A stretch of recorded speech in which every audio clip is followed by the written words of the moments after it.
Καλημέρα σας. Good morning. We should like to welcome you to the third forum, the third experts forum for the safeguarding of intangible cultural heritage. It is organized in the framework of the collaboration between the People's Republic of China and the Central and Eastern European countries. We will be discussing climate change and intangible cultural heritage. It is an organization for which we have worked as a coordination two directorates, the Directorate of International Relations and the Directorate of Modern Cultural Heritage, and I would like to give the floor to Mr.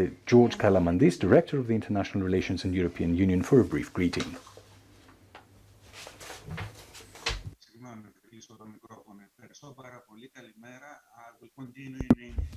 Thank you very much.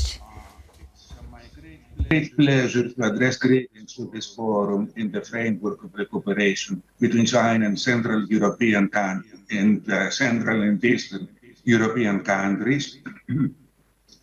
As a representative of the Directorate of International Relations and European Union of the Hellenic Ministry of Culture and Sports, first of all, me and my colleagues, we would like to express our sincere gratitude to Mrs. Stavroula Fotopoulou and her team for the extremely constructive and positive cooperation. Greece has become one of the most important factors for peace and stability in the Southeast Europe and Mediterranean region, indicating the challenges and the role of culture as a powerful front-hand tool for the regional stabilization and contributor to the macro-regional sustainable development.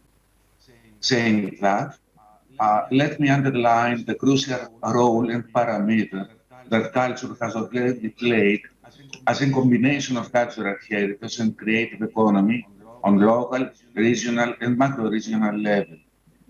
Our region is characterized by an invaluable cultural diversity, an impressive tangible and intangible heritage of global interest, and a vivid and much promising cultural and creative sector, which should be preserved, promoted, and enhanced as it contributes to sustainable social and economic development of our region, and promotes a mutual understanding and openness between cultures. Climate change and its consequences are elevating the difficulty level in terms of safeguarding our cultural heritage, both tangible and intangible, as unfortunately it does not remain unscarred from this global phenomenon. During this forum, we shall have the opportunity to listen to distinguished scientists, each in their field, informing us on the latest scientific data regarding climate change and on the ways intangible cultural heritage is being affected. But most importantly, as ICH encapsulates the knowledge of how societies and cultures of previous generations adapted to environmental challenges, it is vital to explore some of the tools it provides that can be used to mitigate the risks and threats stemming from this phenomenon of climate change.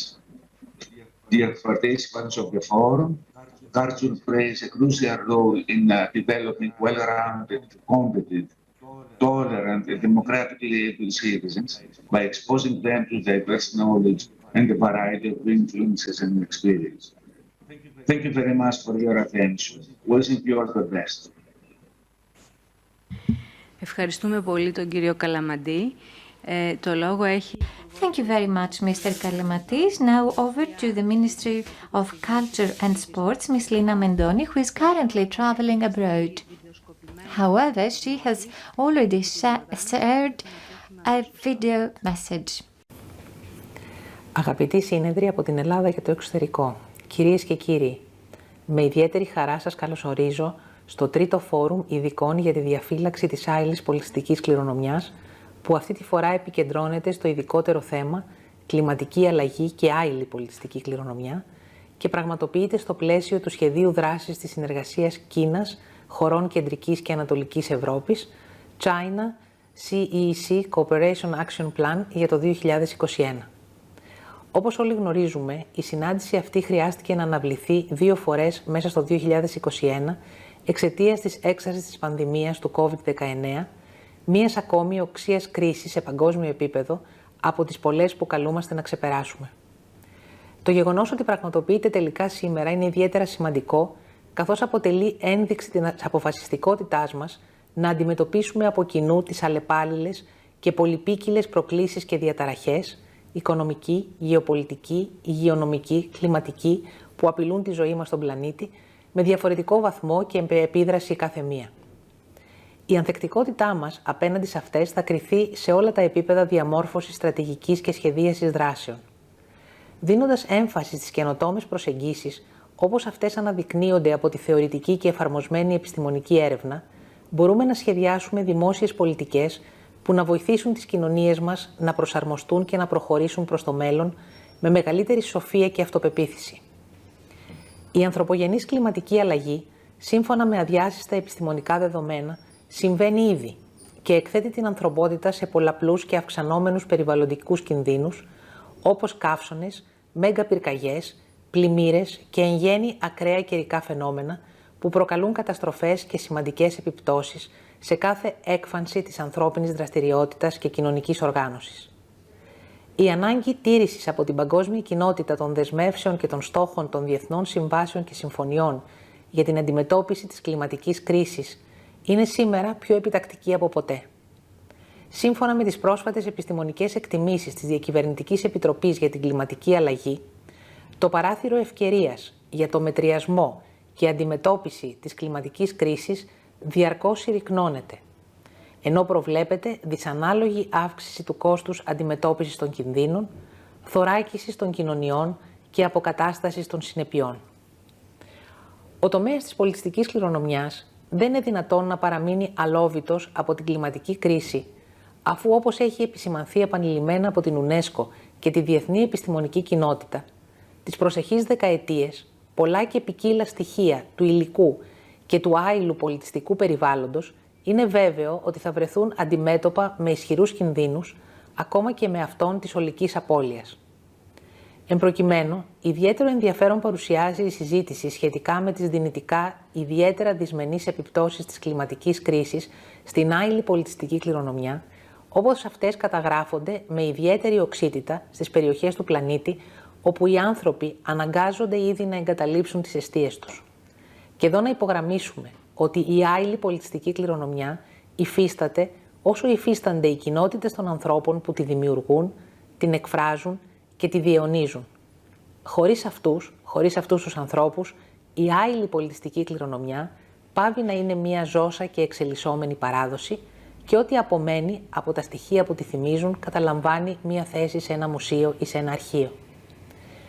Η κινητικότητα των πληθυσμών, όταν καταλύει τους συνεκτικούς δεσμούς των κοινοτήτων, είναι σε θέση να οδηγήσει στην απώλεια και των δεσμών τους με την κληρονομιά τους, την ειδοποιώ ταυτότητα και τη συλλογική τους μνήμη. Αυτός είναι ένας υπαρκτός κίνδυνος.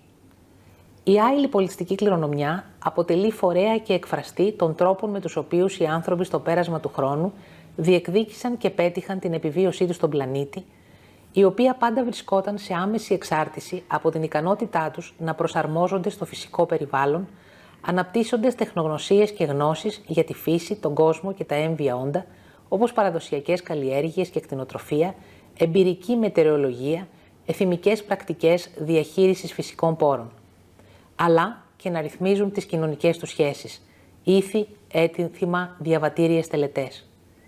Υπό αυτό το πρίσμα, η άειλη πολιτιστική κληρονομιά μπορεί να αποτελέσει μια πολύτιμη πηγή αναφοράς, από την οποία οι σύγχρονες κοινωνίες μπορούν να αντλήσουν γνώση και έμπνευση, προκειμένου να αντιμετωπίσουν αποτελεσματικά το πρόβλημα της κλιματικής αλλαγής ή και να προσαρμοστούν ομαλότερα και με τις μικρότερες δυνατές θυσίες στις επιπτώσεις του. Ιδιαίτερα η άειλη πολιτιστική κληρονομιά μπορεί να σταθεί αρρωγός στην προσπάθεια προσαρμογής στην κλιματική αλλαγή, καθώς ενσωματώνει με συμπυκνωμένο τρόπο κληροδοτημένες από τις προηγούμενες γενιές πολιτισμικές γνώσεις, εμπειρίες και πρακτικές, οι οποίες έχουν αποδειχθεί διαχρονικά χρήσιμες και επιτυχείς στην αντιμετώπιση ανάλογων προκλήσεων και αναγκών.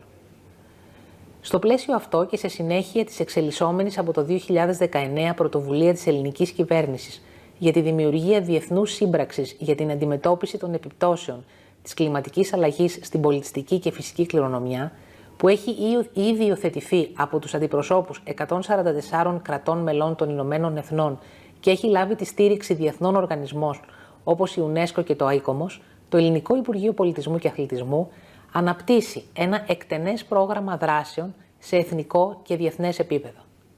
Ανάμεσα σε αυτές τις δράσεις, ξεχωρίσει η συγκρότηση του Εθνικού Σχεδίου για την προστασία της πολιτιστικής κληρονομιάς από την κλιματική αλλαγή, το οποίο περιλαμβάνει τη σταδιακή διαμόρφωση και εφαρμογή 35 επιμέρους σχεδίων προσαρμογής που θα επιτρέψουν σε σημαντικούς αρχαιολογικούς χώρους και μνημεία να μετριάσουν τις απειλές της κλιματικής αλλαγής ως το 2030. Στο πλαίσιο αυτό εντάσσεται και η πιλωτική δράση με στόχο τη δημιουργία των απαραίτητων συνεργειών, την ανάπτυξη επιστημονικής και τεχνικής τεχνογνωσίας και την αντιμετώπιση ζητημάτων που απειλούν τη μακροπρόθεσμη βιωσιμότητα συγκεκριμένων χώρων μείζωνος πολιτιστικής, τουριστικής και οικονομικής σημασίας, που βρίσκεται ήδη σε εξέλιξη με κονδύλια από το Ευρωπαϊκό Ταμείο Ανάκαμψης και Ανθεκτικότητας. Αντίστοιχα, σε συνέχεια της διακήρυξης της Αθήνας για την κλιματική αλλαγή και το περιβάλλον στη Μεσόγειο, κατά την 8η Σύνοδο Κορυφής των χωρών του Νότου της Ευρωπαϊκής Ένωσης το Σεπτέμβριο του 2021, οι συμμετέχοντες συμφώνησαν σε ένα κοινό πιλωτικό πρόγραμμα για την ανάπτυξη της κλιματικής ταυτότητας επιλεγμένων μνημείων στην περιοχή της Μεσογείου, με σκοπό την ανταλλαγή γνώσεων και εμπειριών, αλλά και τη διάδοση της κτηθήσας τεχνογνωσίας σε άλλες τοποθεσίες και μνημεία εντός και εκτός Μεσογείου. Κλείνοντας αυτή την παρέμβαση, θα ήθελα ομόψυχα να ευχηθώ καλή επιτυχία στη σημερινή σας συνάντηση, αναμένοντας με ιδιαίτερο ενδιαφέρον τόσο τις αρχικές τοποθετήσεις των διακεκριμένων προσκεκλημένων μας, όσο και τη συζήτηση στρογγυλής τράπεζας για τις δημόσιες πολιτικές που θα ακολουθήσει. Σας ευχαριστώ. Καλή επιτυχία. Ευχαριστούμε πολύ την Υπουργό. Thank you very much, Minister for Culture, and I would like to give the floor to Mr. Costas Fragkogiannis, Deputy Minister for Foreign Affairs, Economic Diplomacy and Openness of the Greek Foreign Minister and National Coordinator of the collaboration between China and Central and Eastern European countries. First of all, I wish to congratulate all the organizers of the third Experts Forum on their initiative to address the issue of climate change and intangible cultural heritage. I myself am not an expert in this topic, but I do understand how critical this issue has become as the threats of climate change, weather changes including drought, desertification, land and forest degradation, wildfires, floods, and sea level rise are actually borderless. Initially, I would like to point out that I'm here today as the National Coordination for the Cooperation between China and Central and Eastern European countries, which was launched in 2012 as a cross-regional cooperation platform based on the shared desire of all the participants for a win-win cooperation in common development. In a sense, we're also celebrating the 10th anniversary of this initiative. Coincidentally, just on June 5, we celebrated the 50th anniversary or golden anniversary of the establishment of diplomatic relations between the Hellenic Republic and the People's Republic of China. Spanning over millennia, the two countries' histories are so long that 50 years initially may sound like an insignificant period. Yet, as contemporary times are times when changes occur extremely more rapidly than ever before, 50 years has proven to be a long enough period for enormous changes to have taken place. We have all borne witness to these spectacular global transformations, most positive but some negative, such as the devastating effects on the environment and climate change. So despite the slightly festive mood on my part, as I mentioned, 2 anniversaries, we must remember that you are all here today to offer your expertise on an urgent issue, as the window of opportunity for mitigating and addressing the climate crisis is narrowing. Intangible cultural heritage is defined by UNESCO as oral traditions, performing arts, social practices, rituals, festive events, knowledge and practices concerning nature and the universe, or the knowledge and skills to produce traditional crafts. All of these are often overlooked in the context of climate change and especially climate displacement. The climate-driven loss of land, and with it traditional economic practices including farming, trade and fishing, inevitably causes climate-displaced communities to lose aspects of their cultural practices. Here in Greece, we have not yet experienced any mass climate displacements. We are, however, familiar with losing aspects of our cultural practices due to urbanization, economic migration, and globalization. And we understand, as a country with rich traditions and an equally rich cultural heritage, that traditional knowledge and cultural practices are under threat. We need to act now. I understand that your proceedings will more specifically focus on three axes. Firstly, the impact of climate change on intangible cultural heritage. Secondly, how intangible cultural heritage can contribute to climate change mitigation and adaptation. And lastly, a roundtable on policies that will integrate intangible cultural heritage as a means to tackle the challenges of climate change and adapt to its impacts. I was fascinated to read that research has gone a long way and now has proven that intangible cultural heritage is an inexhaustible source of survival methods and tactics that could help us more than we expected when dealing with climate change consequences. Further research and practical application of findings will go even further if there is cooperation among all of us. Cooperation is key. And on that final note, I would like to wish that all of you enjoy fruitful and successful cooperative proceedings. Thank you all very much and best success today. Ευχαριστούμε πάρα πολύ τον κύριο Φραγκογιάννη και το λόγο έχει ο αξιότιμος πρέσβης της Λαϊκής Δημοκρατίας της Κίνας στην Ελλάδα, ο κύριος Xiao Junzheng.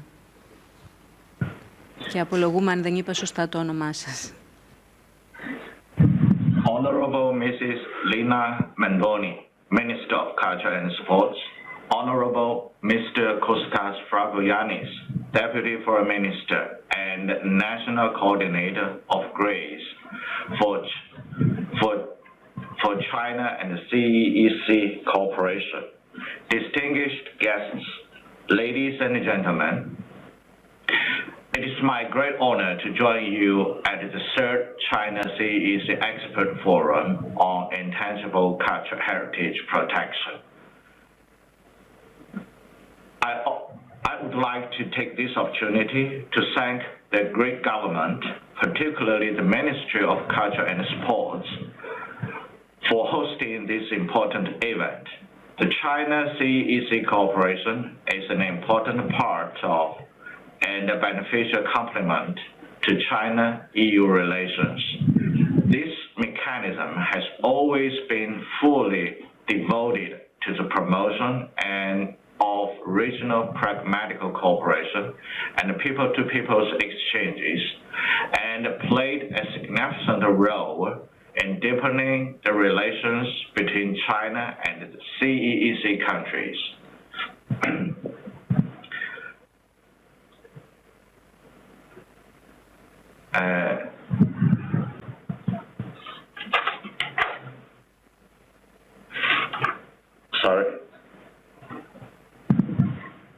Since officially joining the China CEEC cooperation in 2019, Greece has been proactively committed to promoting and deepening the cooperation and exchanges of the mechanism by taking advantages of its strengths and special influence in the region, which has injected strong impetus to the advancement of the mechanism. At the China CEEC Summit in February 2021, President Xi Jinping underlined that we need to enhance exchange and cooperation in culture, education, tourism, sports, media, and press, and among think tanks, young people, and sub-national entities under the framework of the China CEEC cooperation.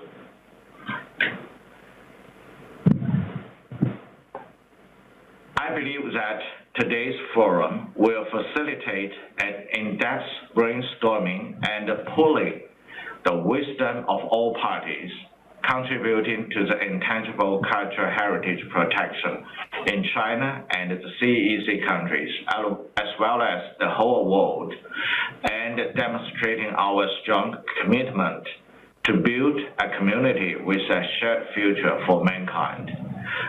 Cultural heritage, as the treasure of civilization, presents testimony to the long history of various countries, demonstrates wisdom of different peoples, and symbolize their spirits.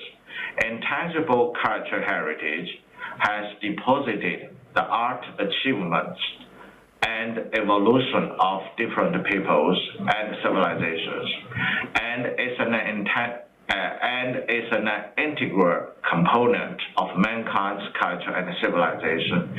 It is a common task for all countries to jointly inherit, protect, and bequeath our intangible cultural heritage.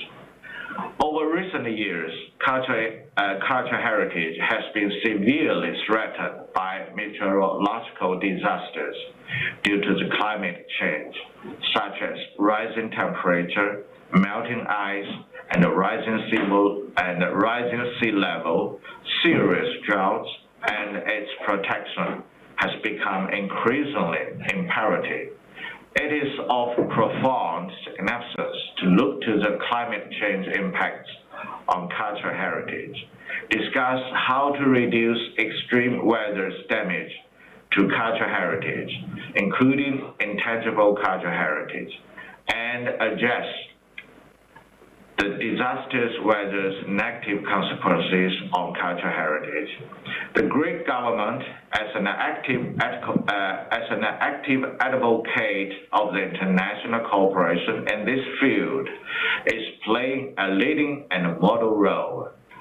China and Greece are both Asian civilizations, and the two countries have carried out cooperation in wide areas and achieved fruitful outcomes. Recently, the two sides made an agreement to build a museum of underwater antiquities in the port of Piraeus, which is a new highlight of the two countries' cultural cooperation, and it testifies to the great space and potential of the two countries' cooperation in cultural heritage.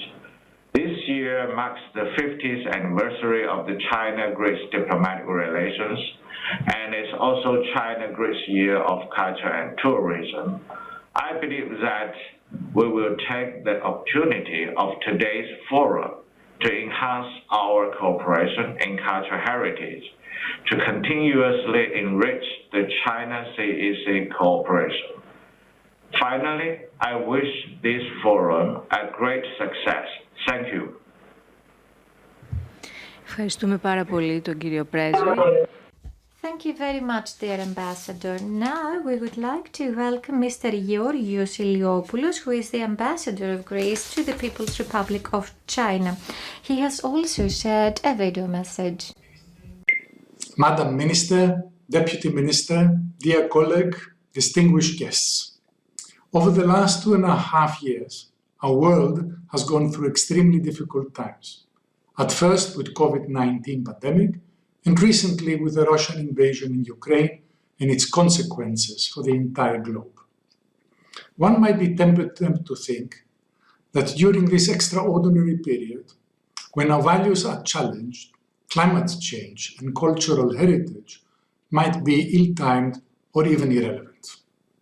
Allow me to differ.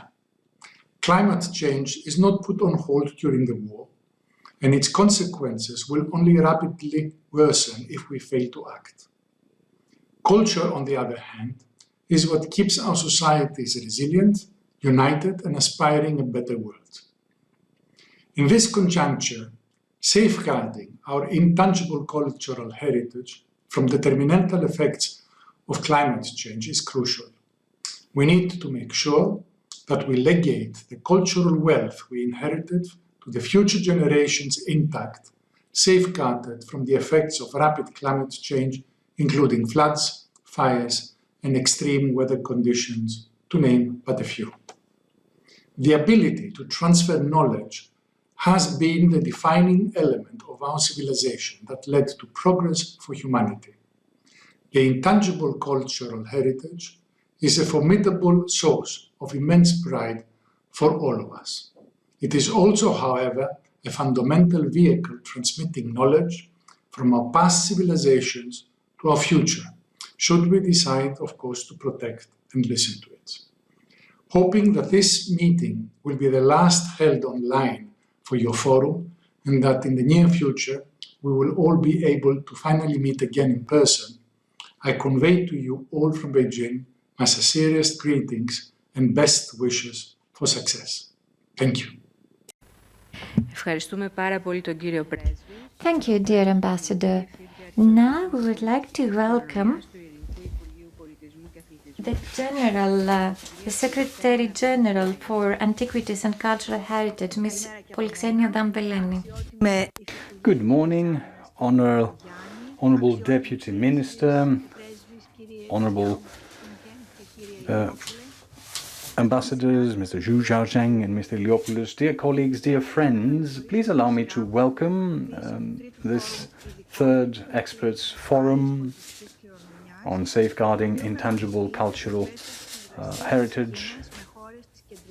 It is a part of the collaboration between China and Central and Eastern European countries.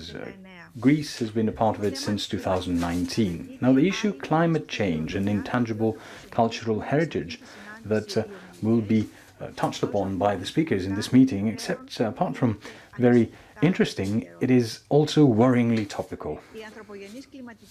Man-made climate change, dressed in the form of wildfires, heat waves, floods and other extreme events the world over, has an increasingly frequent occurrence. It has a direct impact on cultural heritage, both tangible and intangible. And it is necessary, makes necessary rather, to study the often devastating effects of climate change not only on monuments, something that has begun in recent years, but also on those elements that make up the collective identity of communities. Key pillars of the intangible cultural heritage, such as the relationship with nature, the knowledge and the practices that derive from it, are shaken, as catastrophic events either force large population groups to move, either voluntarily or not, or make it impossible to practice traditional practices. Therefore, in many parts of the world, traditional know-how, which is often a gateway to interpret and understand our world historically, but also to transmit and convey this knowledge to the younger generations, is at risk, at clear and present danger. Therefore, climate change is one of the greatest threats to our cultural heritage, from natural disasters to its impact on the transmission of social practices, knowledge concerning nature, traditional handicrafts and others. However, the relationship between intangible cultural heritage and climate change is twofold. On the one hand, it is threatened, but on the other, it involves knowledge and wisdom of practices directly linked to the sustainable management of natural resources. These elements should be included in the action plans and adaptation to extreme weather events. At the same time, ensuring the opportunity for populations that are moving due to climate change to exercise elements of their intangible cultural heritage is in fact essential for their empowerment and support. Culture can contribute with dynamic and creative solutions to addressing the problems caused by climate change, as well as be the connecting link of our individual and collective identity in a constantly changing world. And the theme of this third forum is called upon to contribute to this important field by defining the impact, but also the potential of intangible cultural heritage as key axes in the formulation of planned policies at international level. Wishing good luck to the works of this forum, I should like to congratulate the services of the Ministry of Culture and the General Directorate of Antiquities and Cultural Identity and Heritage for organizing today's meeting, the Directorate of Modern Cultural Heritage and its people, the people who have to organize all these things, as well as the Directorate of International Relations and European Union. Once again, good success in your works and good results. Thank you so very much, everyone, the Director General and all those who addressed a brief greeting. We should now like to move on to the main part of the presentation. We should kindly like to ask for 30 seconds for changes, and we'll be with you right after. Καλημέρα και πάλι από την Αθήνα. So once again, good morning from Athens. I am Ioannis Drinis. I work with the Ministry of Culture and Sports. I am the head of the department, Directorate rather, of Intangible Cultural Heritage and Intercultural Affairs. It is with great pleasure that I will be moderating the first session of today's event that includes two keynote speeches. They both touch upon today's topic, which, as you very well know, is the impact of climate change on intangible cultural heritage. Now, I would like once again, on behalf of the two hosts, the two directorates, to warmly thank all of you who are with us online from Greece, China, other Central and Eastern European countries. I am certain that the dialogue that will follow will greatly contribute to the discussion on climate change and its various diverse relations with and impact on cultural heritage. We all know that there is a heavy impact of climate change, not only on tangible cultural heritage, but on the intangible cultural heritage as well. There are many examples clearly demonstrating this across the globe. The impact of climate change takes a heavy toll on the displacement of populations, on the bearers of cultural heritage. There have been cases showing this.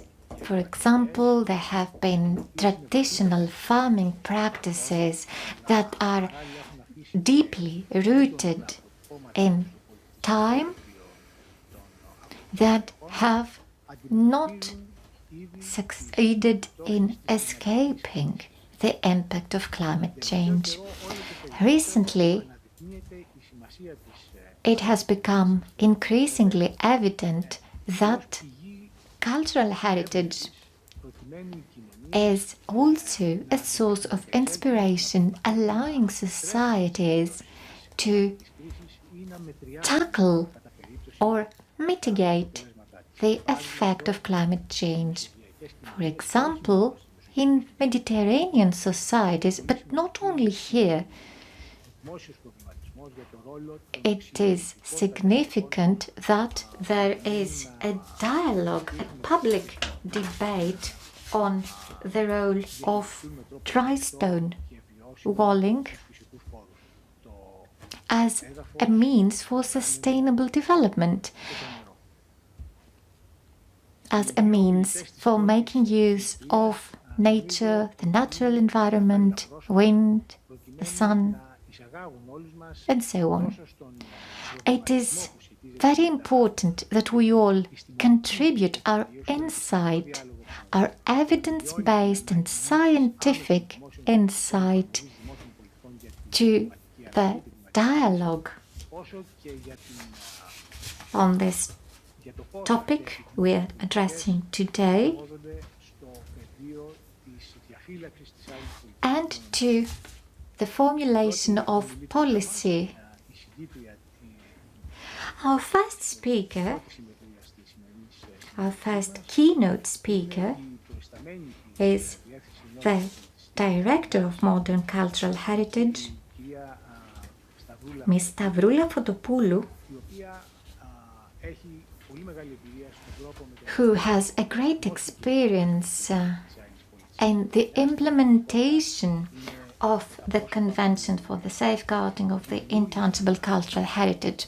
In fact, she is one of the great contributors who led the implementation thereof. And her main areas of interest include the use of intangible cultural heritage.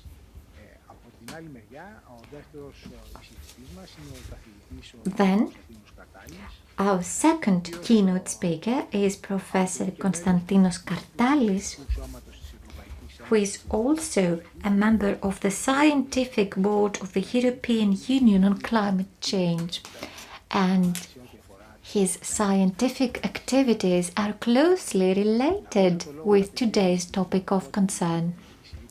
But without further ado, I would like to welcome Ms. Stavroula Fotopoulou, the Director of Modern Cultural Heritage. Ms. Fotopoulou, over to you. Thank you. I would like to thank all of you who are attending this webinar today, our distinguished speakers and the people in the 16+1 Forum, Cooperation between China and Central and Eastern European countries, that initiated it.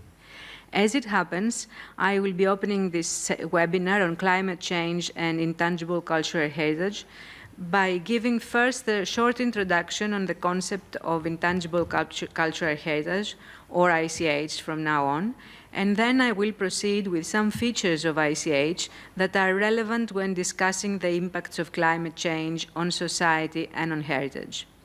The main axis of this presentation is the dual nature of intangible cultural heritage.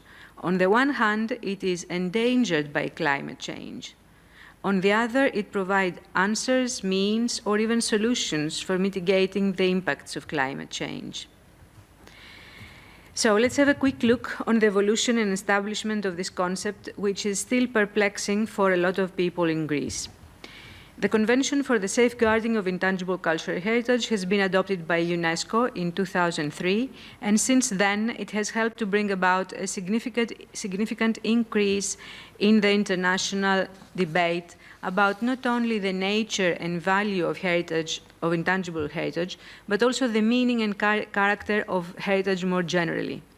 While it is a relatively new convention, ratification on behalf of states has gathered unprecedented momentum, as manifested by the speed of its ratification process.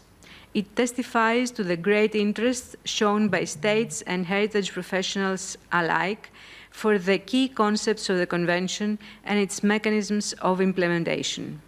More importantly, the implementation of the ICH Convention has contributed significantly not only to the re-examination of the dominant ideas about the role and meaning of heritage in contemporary societies, but also to the development of new management, safeguarding, conservation, and preservation practices. The anthropological approach to culture and the refocusing of social sciences on processes have proved to be significant factors in the redefinition of heritage as an entity made up of diverse, complex, and interdependent expressions revealed through social practices and customs.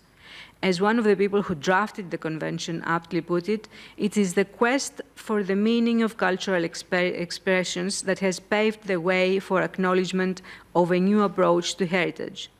The definition of intangible cultural heritage and its better appreciation as a source of identity, creativity, and diversity have therefore greatly contributed to drawing a comprehensive approach to heritage, which will now apply to both tangible and intangible heritage. UNESCO defines intangible cultural heritage as the practices, representations, expressions, knowledge, skills, as well as the instruments, objects, artifacts, and cultural spaces associated therewith that communities and in groups, and in some cases individuals, recognize as part of their cultural heritage. Giving a closer look to this definition, it is well understood that ICH is an all-encompassing concept. It is applicable both to material and intangible culture alike. Intangible heritage is manifested inter alia in the following domains: oral traditions and expressions, performing arts, social practices, rituals, and festive events, knowledge and practices concerning nature and the universe, a domain of great value on the context of climate crisis, and traditional craftsmanship. Just by looking at this list of domains, one can easily recognize the fields covered by disciplines such as cultural or social anthropology and folklore. But there is a new perspective in the convention, and maybe this new perspective required the fabrication and use of a much perplexing term, that of intangible heritage. The emphasis is on the participatory method in managing heritage, and the new perspective is encapsulated in this all-pervading concept of sustainability, a concept crucial when it comes to climate change. This new managerial approach is called safeguarding, and we can begin by comparing it to the established heritage management approach, which is protection. So, protection is first and foremost a defensive policy concerning heritage. All the relics of the past, be they standing architectural monuments or movable monuments, artifacts, etc., must be preserved so that their integrity and authenticity is not compromised either by natural threats like earthquakes, fire, floods, and the like, or by the wear and tear of everyday use. Therefore, people must be kept at a distance if heritage properties are to be preserved. Defending the integrity of heritage objects by removing them from use, by keeping living people away from them, is the first premise of protection. Protection is based mainly on technical expertise, that of architects, archaeologists, conservators, historians, and the like.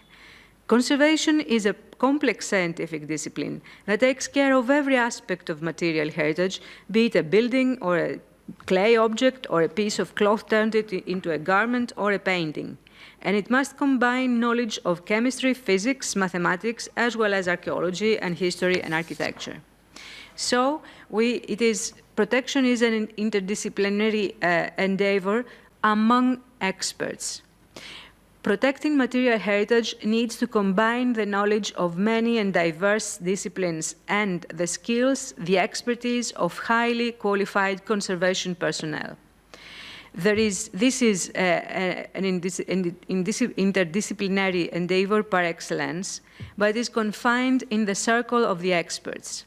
The communities of the people that live around the monuments are not usually encouraged to participate in it. And lastly, there are limited intersectorial connections. As a result of removing heritage from daily use, there is little interconnection and coordination among civil society organizations, different branches of public administration, or businesses. Safeguarding, on the other hand, requires, first of all, empowering the people who are the bearers of heritage. The people and their perceptions of their heritage, their bond with it, is what matters most. The aim of every safeguarding measure is to make sure that people will keep performing their heritage in the manner they wish to do so, and they will be able to transmit it to the coming generations. A good safeguarding plan is one that originates from the community of the bearers of an ICH element and makes this community stronger in the process of its implementation. There is a holistic approach, and orality and identity issues are readily tackled.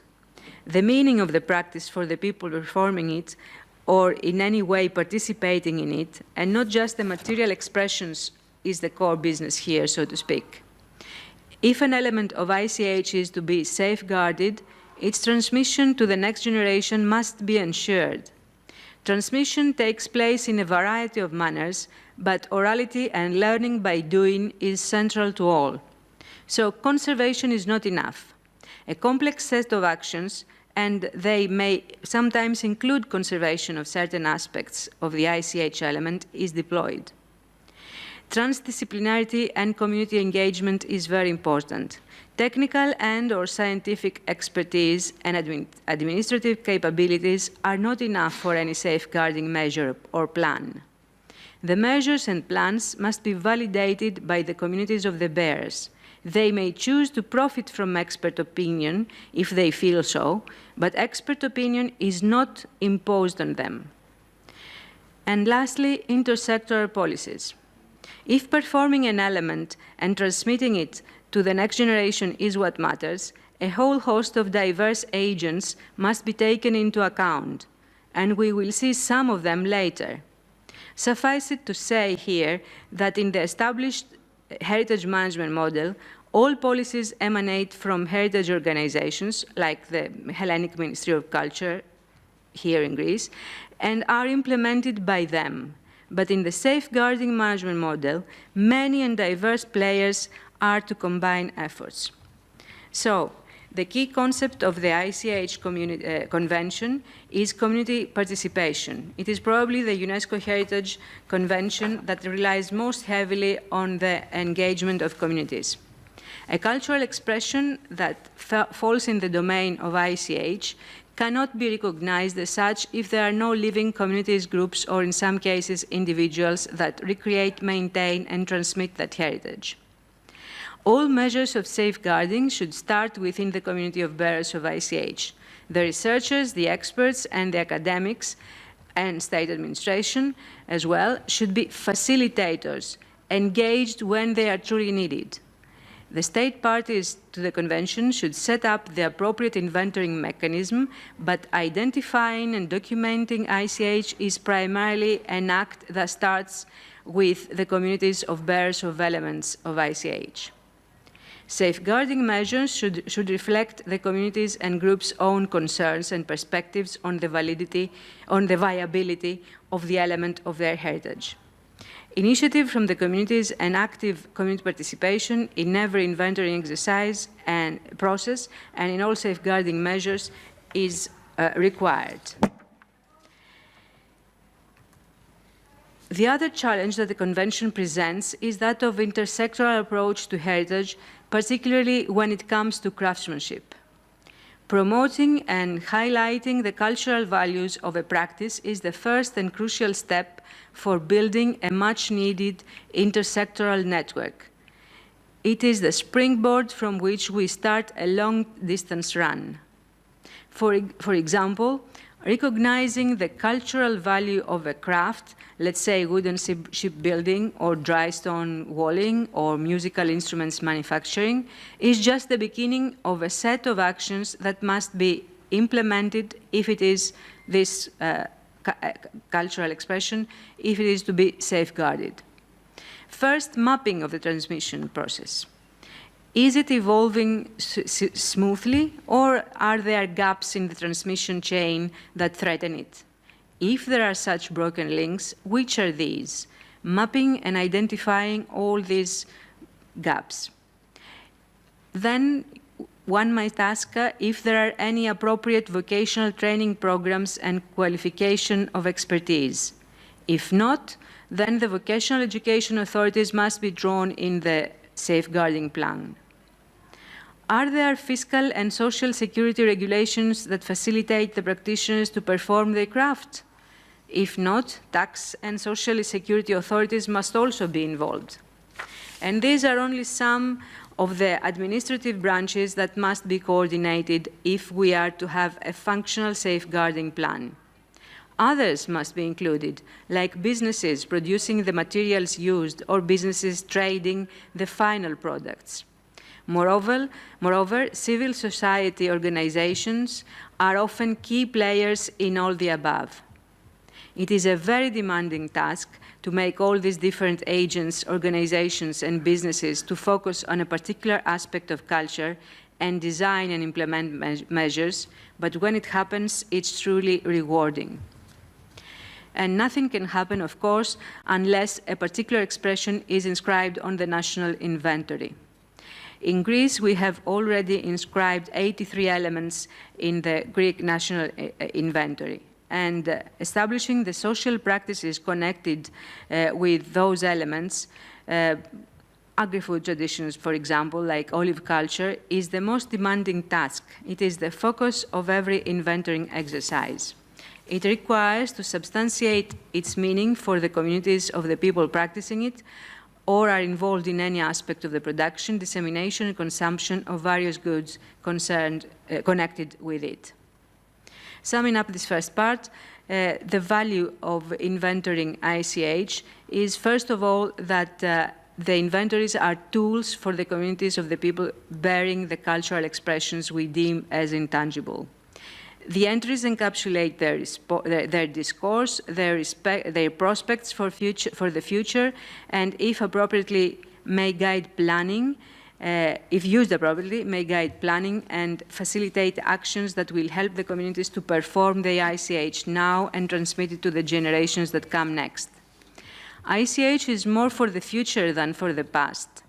Embracing and celebrating contemporary social practices and expressions admittedly means a lot to contemporary people, but can also be a valuable guide for the future. With the big challenges of climate change in mind, intangible cultural heritage is invaluable in defining sustainability. In the context of sustainability, we place particular emphasis in cultural expressions associated with craftsmanship in general and in traditions of rural space in particular. More than 50 inscriptions in the Greek national inventory relate to several techniques and know-how. And more than 30 are cultural expressions inscribed that are directly linked with agricultural traditions, cultivation, preparation, and consumption of food as a social practice.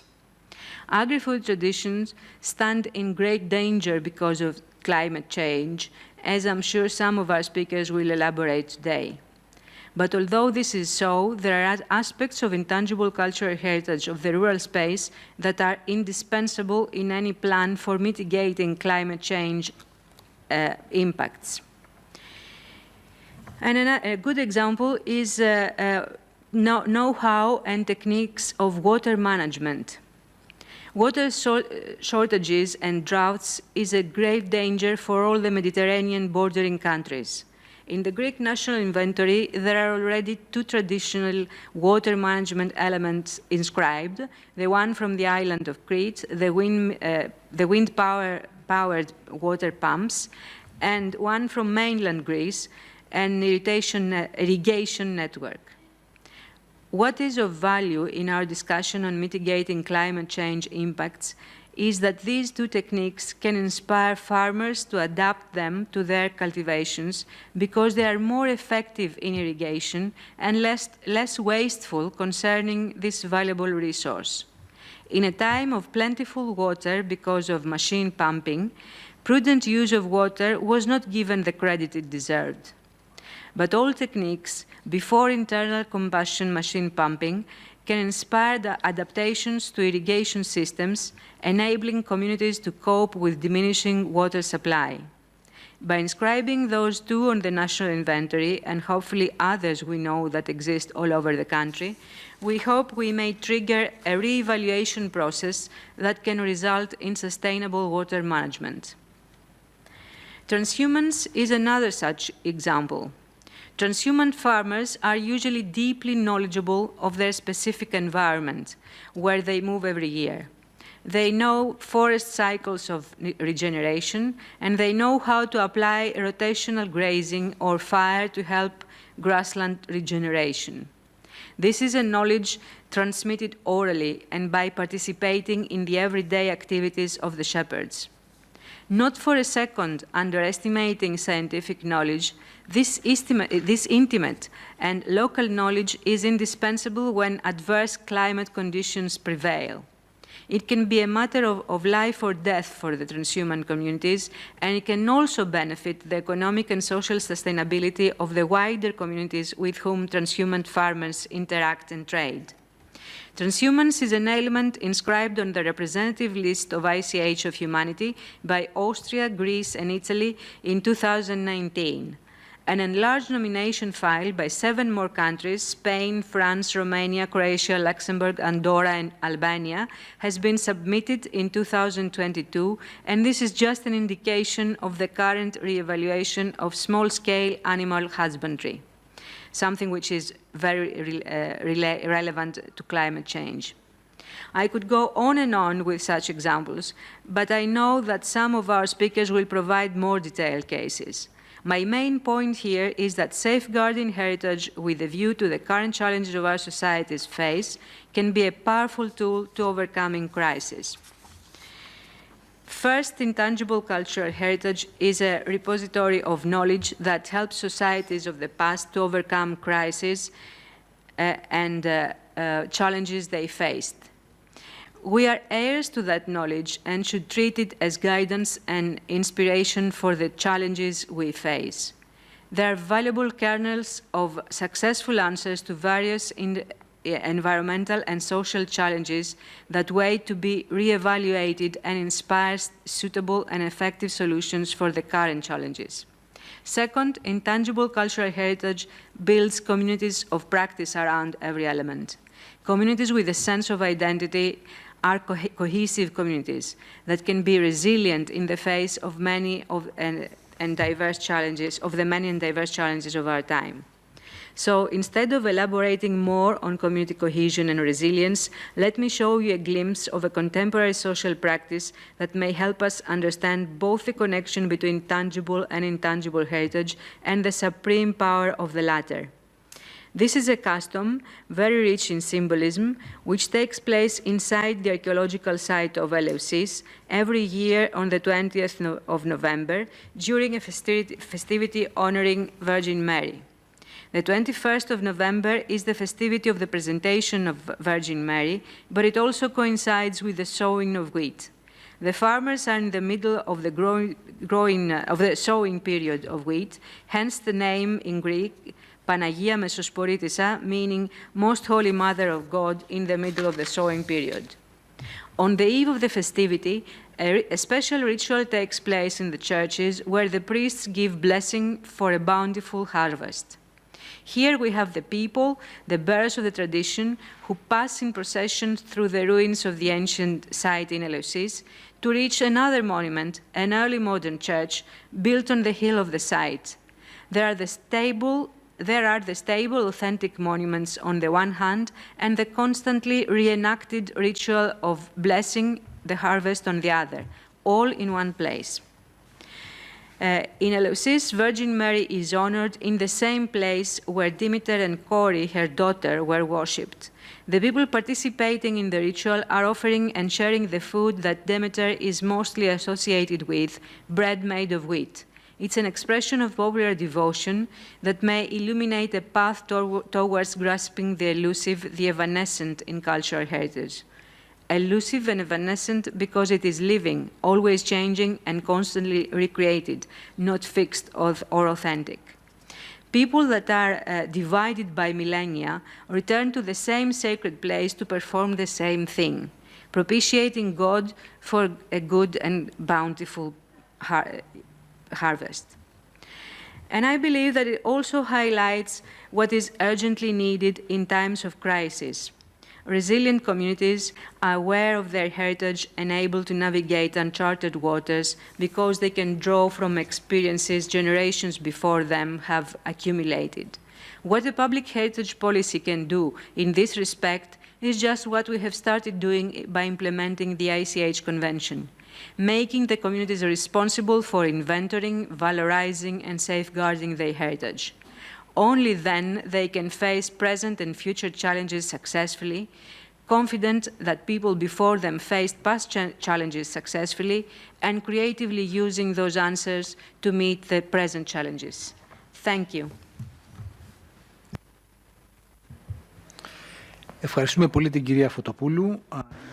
Thank you, Mrs. Fotopoulou, and I think now is the time to give the floor to Professor Constantinos Cartalis, who I would like to remind you is a member of the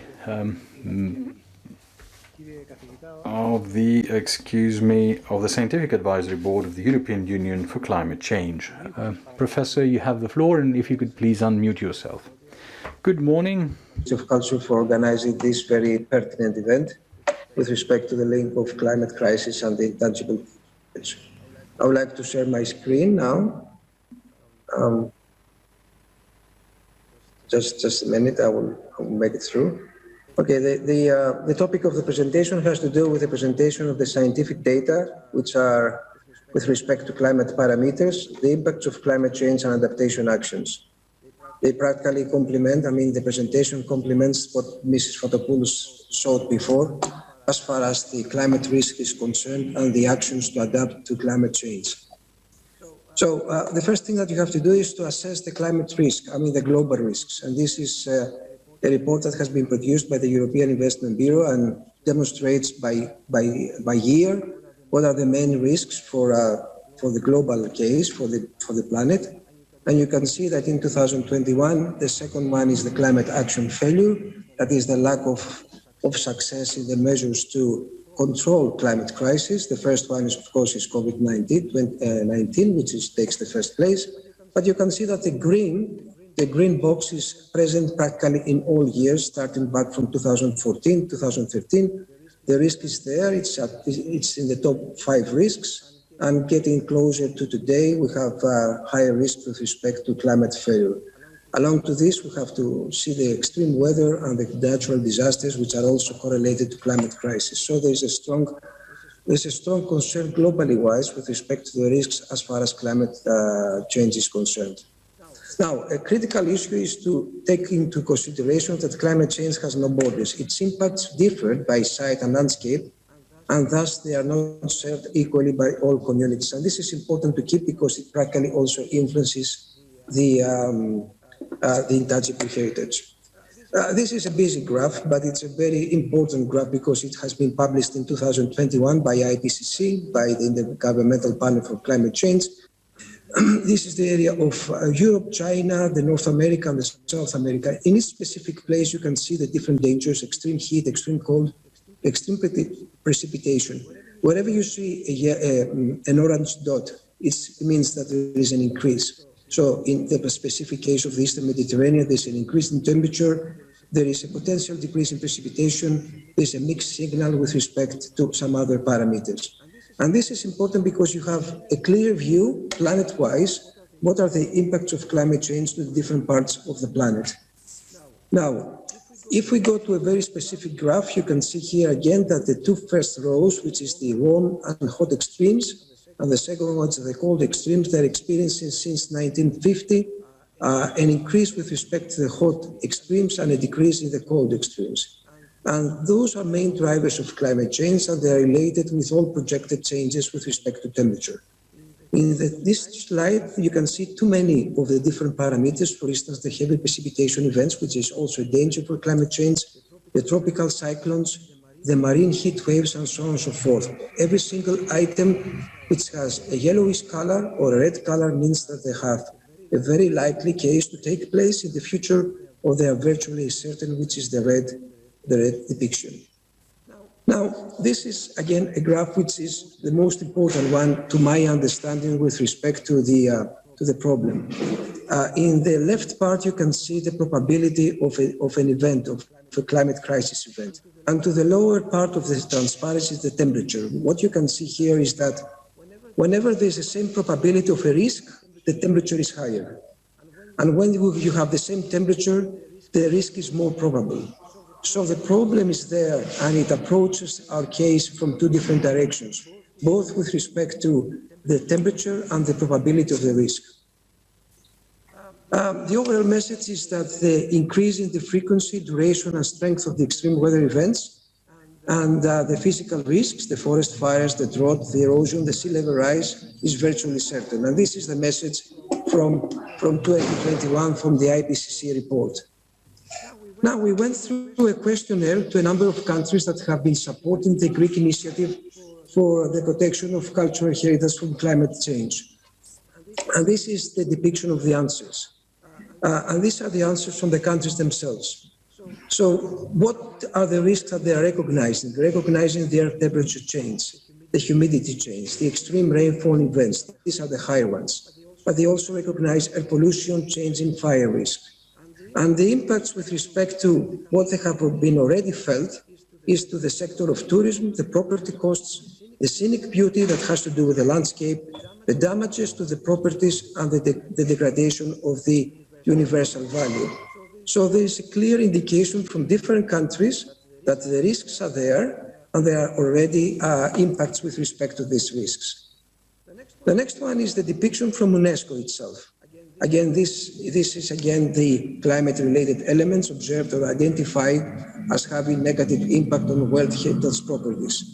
The extreme rainfall events gets the first grade, 53%, but then going downwards, you can see all the ones that we have seen in the last transparency, that is the air temperature change, the extreme temperature events, the drought frequency, and so on and so forth. So there seems to be a universal understanding that the risks are pretty much the same on the one hand, and the impacts of the risks are associated with the local societies and the local landscape. So this brings me to the first point. We have a need for a new governance as far as climate change is concerned and cultural heritage. And this governance is being depicted again from all these questionnaires. The first one is from an experts group of the European Commission on climate change and cultural heritage, where you can see the answers. 9 countries say that the cultural heritage is not included in the policies. There are plans for coordination. 7 countries, 13 countries, they say that there is some plan, but there are different ministries. The cultural heritage policies mention climate change or the other way around. So there's a mix of answers. The conclusion from this graph, as far as the European Commission is concerned, is that there's no universal approach in the European Commission as far as the link between cultural heritage on the one side and climate change on the other. We continued this effort to assess what is going on planet-wise with the questionnaire of Greece together with UNFCCC and UNESCO. So in this specific case, the question was, what is the distribution of delegation in countries? 53% of the countries say that the Ministry of Culture is responsible to follow the vulnerability of cultural sites to climate change. 44% say it was the Ministry of Environment, only 3% associate this responsibility to the Ministry of Civil Protection. In terms of the sites that are under threat, 70% say that it's cultural sites, 15% natural, and 50% mixed. And there's another question whether these sites are associated with the UNESCO World Heritage List. 58% are associated with this list of World Heritage sites, 42% are not included in the list. Again, we can see a change in the approach. That is why we believe that there's a need of new governance with respect to the link between climate change and cultural heritage. And the last question in the questionnaires was, is there a national climate change adaptation framework or strategy? 91% of the countries say yes, but if you go to the second level of the answer, only 59% says that there's a dedicated chapter on cultural or natural heritage. So despite the fact that there is a climate change adaptation plan nationwide, the participation of culture to this plan is indeed limited. And this is again an issue of consideration because this specific dimension of cultural heritage and climate change has to be indeed introduced in the climate change adaptation plans. Now, the intangible cultural heritage and the natural heritage, what are the links in between them? This strongly need to be recognized. It has been said before that the preamble of the International Cultural Heritage Convention recognizes the deep-seated interdependence between the intangible cultural heritage and the tangible cultural and natural heritage. So this means that the climate change impact on the natural heritage, they can also have strong effects on the intangible cultural heritage. For instance, traditions on land damaged by climate change. And this is a very specific relationship that has to be defined, addressed, and rectified if there's a need so. I said before that the climate dangers have been amplified in the last years, and the expectation is that they will be further amplified in the future. So what happens is that due to floods, sea level rise, destructive storms, drought, and slow onset factors, such as the salinization of the water and soil, people lose their lands, their homes, and their natural resources. And these catastrophic events force people to move either by their own will or without their own will. And this is an important issue because you have a mobility, you have a change in the structure of the local societies because of the impact of climate change. We have seen in the last 2 months a very heavy drought in East Africa, which is associated with the extension time-wise of a planetary phenomenon called La Nina, which reduces strongly precipitation and has developed a strong pressure to the population of the countries in East Africa and some migratory trends already. And we have also seen sea level rise in Senegal, which practically destroys the local traditions that have been deployed along the coastal line. And this is just a few examples of the impacts of climate change to areas either with respect to the natural resources or to the cultural heritage that has been associated with the countries themselves.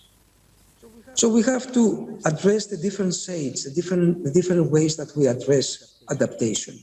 Adaptation is very important. It gives us the opportunity to ameliorate, to mitigate the impacts. So the first one is to adapt to the climate risks, the ones that have the potential to introduce pressure to the local societies and to the landscape itself, also to the cultural heritage.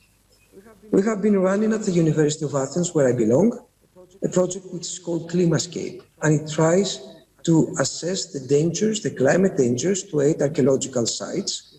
You can see them with red color from the UNESCO monuments and sites which we have in Greece. And I can show you some examples in order to see how the methodology is being applied. We have to do that, you have to go through a thorough climate change analysis.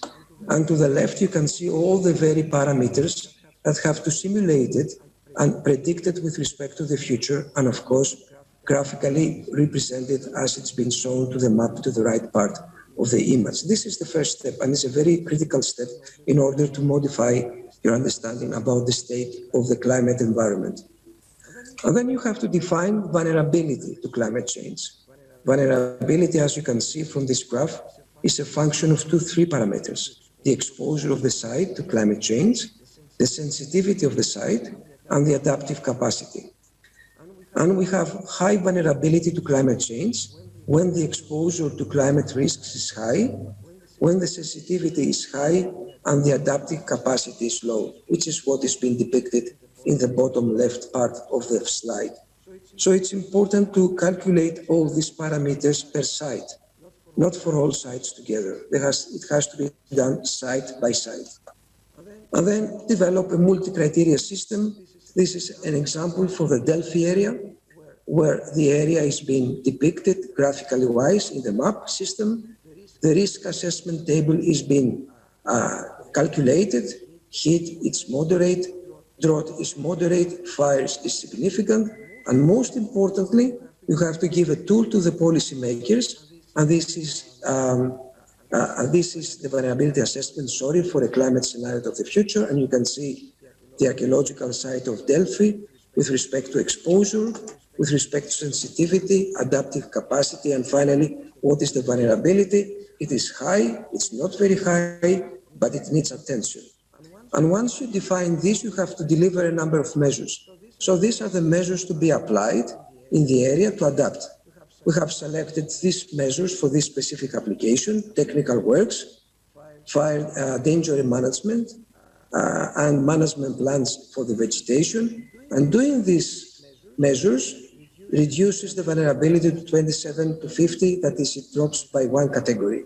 So this is a straightforward tool in order to understand the capacity that somebody has in the administration to interfere to the landscape, and by taking a number of measures to improve the adaptation to climate change. And this improves also the adaptation of intangible cultural heritage to climate change. The second point is to link adaptation to traditional practices.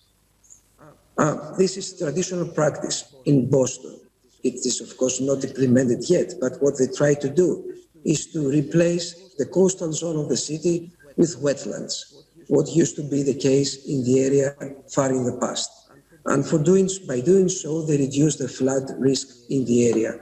So getting back to basics, getting back to the traditions of the specific landscape gives you the opportunity to ameliorate the danger from climate risk.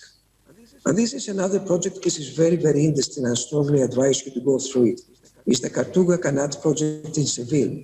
It's to use the local practices in support of city adaptation plans. So what is the scope? Is to reduce air temperature in the external public spaces in order the city to adapt to climate change, excess heat. And the city is being promoting through the project a hybrid air cooling heating system for conditioning, an underground souk gallery, exploits photovoltaic systems for energy production, and foresees increased urban greenery and shading. But what is mostly important is that the over-the-ground and underground water cycle was developed by combining the centuries-old Arabic technique of the kanat. And solar energy has been used for the elevation of water from the underground to the ground and its evaporation, which is a cooling mechanism. And this shows the strength of traditional practices to support adaptation plans to climate change. Not everything has to do with technology. Many things can be accomplished by the use of local traditions and local knowledge, and this is extremely important. And the third one is to relocate as an adaptation plan. Now, from small developing island states to African climate migrants, the communities suffer not only from the economic and environmental vulnerabilities, but also from the endangerment of the climate cultural values. And as we said before, the climate crisis multiplies the risks on intangible climate cultural heritage, in addition to globalization, to the environmental pollution, etc. And it threatens individuals and communities as far as the close relationships they have with land, people, the environment, and tradition. The impact of this adaptation to the intangible cultural heritage is very distinct. The trade-offs experienced by climatic changes, which includes adaptation, affect the way cultural heritage is preserved, because it affects how and the way resources are used, the manner in which resources are preserved or conserved, and even the types of resources used. And this brings us to a critical question, whether the effects on changing aspects of living out the culture to adapt to new boundaries and limitations caused by climate change can have significant or important change onto the intangible cultural heritage.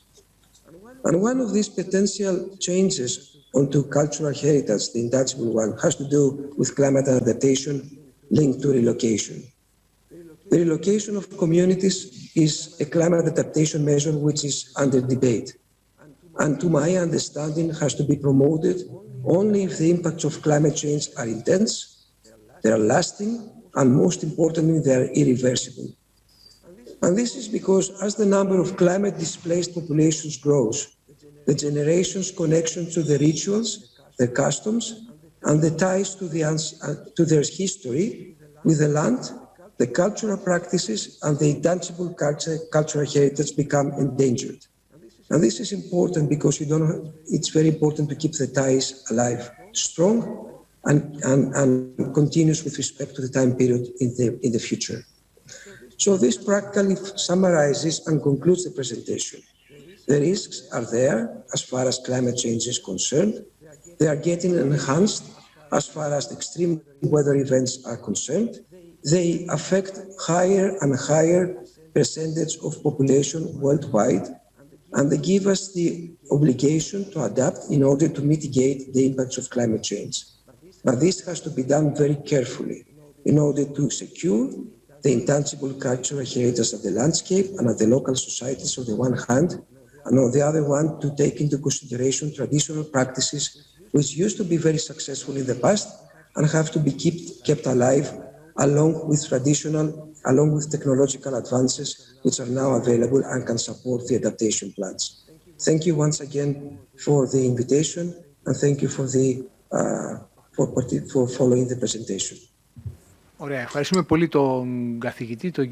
Thank you very much, Professor Mr. Cartalis. I think we already have a very robust framework on which our discussion and debate may revolve, and hear what the rest of our invitees have to say. We'll have a 10-minute break and reconvene for the second session of our meeting. Thank you so very much.